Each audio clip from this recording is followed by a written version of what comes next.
আসসালামু আলাইকুম। আশা করছি সবাই ভালো আছো, সুস্থ আছো। অনেক দিন যাবৎ তোমাদের সাথে কোনো ভ্লগ শেয়ার করি না, অনেক বেশি ব্যস্ততার কারণে। তো এইটা ছিল আমার ননদের বাসায় যেদিন আমি যাই তার পরের দিনের ভ্লগ। পরের দিন সকালে ভাইয়া, আমি, আপু, বাবু মিলে চলে যাচ্ছিলাম একটু বাহিরে।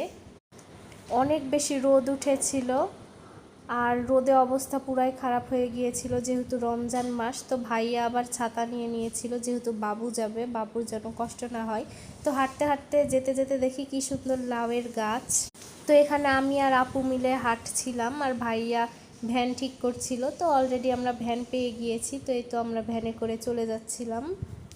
তো এখানে মূলত আমরা যাচ্ছিলাম তো গ্রামের রাস্তা, তার উপর ভ্যানে যাওয়া, যেহেতু অনেক রোদ। আর এখানে দেখো কি সুন্দর প্রকৃতি।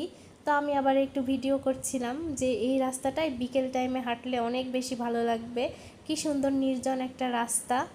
আর এই এরিয়াটার মধ্যে শুধুমাত্র একটাই বাড়ি ছিল। তো আমরা চলে এসেছি। এটা হচ্ছে আমার ননাস যেইখানে জব করে, মানে আমার ননাস যেই স্কুলটাতে জব করে সেই স্কুলে আর কি আমরা চলে আসছিলাম। আপুর একটা কাজ ছিল এই জন্য। এটা হচ্ছে একটা মাদ্রাসা স্কুল, এইখানকার টিচার হচ্ছে আমার আপু, মানে আমার ননাস। তো আপু আর কি, আপুর একটা ছোট কাজ ছিল, তার সাথে আমাকেও নিয়ে এসেছিল দেখানোর জন্য। তো আপুদের স্কুলটা একটু ঘুরেই নিলাম, অনেক ভালো লাগলো। এত একটা নির্জন জায়গার মধ্যে যে এরকম একটা স্কুল, সেটা আমি কখনোই দেখি নাই। অনেক ভালো লাগলো, গ্রামে এরকমই হয়। তো তারপর চলে আসছি আমরা একটু শপিংয়ের জন্য।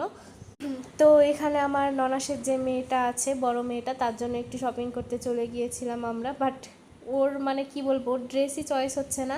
হয় কালার চয়েস হচ্ছে তো সাইজে মিলছে না, সাইজে মিলছে তো কালার চয়েস হচ্ছে না, এরকম একটা ব্যাপার। তো এরপর আমরা চলে আসছি বনগ্রাম নিউ মার্কেট। এটা হচ্ছে নতুন দিয়েছে এই মার্কেটটা, এই জন্য আপু বললো চলো ওইটাই যাই। তো এখানে আর কি আমরা চয়েস করছিলাম, দেখছিলাম। তো এখানে ফার্স্টেই ঢুকে হচ্ছে স্বর্ণের দোকান পাইলাম। স্বর্ণের কথা নাই বলি, স্বর্ণের যে দাম আকাশ ছোঁয়া। আমি মূলত জানতাম না যে আপু মার্কেটে আসবে, আমি জানতাম যে আপু হয়তো বা স্কুলেই যাবে, ওইখান থেকে বাসায় চলে আসব। তো এইদিকে আমার ননাস আমাকে জোর করে মার্কেটে নিয়ে আসছে আমাকে শপিং করানোর জন্য। তো আমি তো কোনোভাবে করব না, তারপরেও আপুর কথা না মেনে পরে আমি একটা 3 পিস নিয়েছি, যেহেতু আপু অনেক জোর করছিল। তো এরপর শপিং করে আমরা সবাই বাসায় চলে গিয়েছিলাম।